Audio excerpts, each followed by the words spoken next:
চলুন আজকে একটু কথা বলা যাক বাইক চালানোর ক্ষেত্রে কি হাইটটা ম্যাটার করে নাকি করে না সেই বিষয়ে।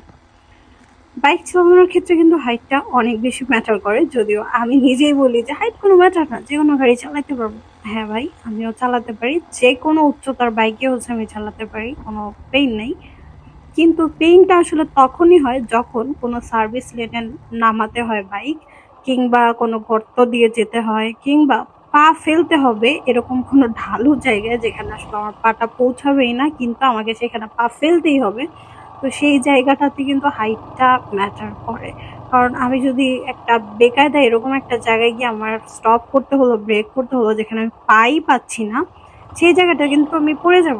যে কেউই পড়ে যাবে, সেটা ছেলেই হোক মেয়েই হোক, যে কেউই পড়ে যাবে। বাইক থেকে নেমে তো আর বাইক পরে ফেলতে পারবো না সবসময়, তাই না? তো আসলে হাইটটা ম্যাটার করে। তবে একটু বুঝে শুনে চালালে, আহ, যেখানে গেলে আসলে আমি পারবো না চালাতে, ওই জায়গাগুলোতে একটু থেমে টেমে গেলে বা নিজের মতো একটু বেশি বুঝে শুনে চালালে হয়তো বা ম্যাটার করে না ওইভাবে, কিন্তু আমার কাছে মনে হয় আসলে হাইটটা ম্যাটার করে।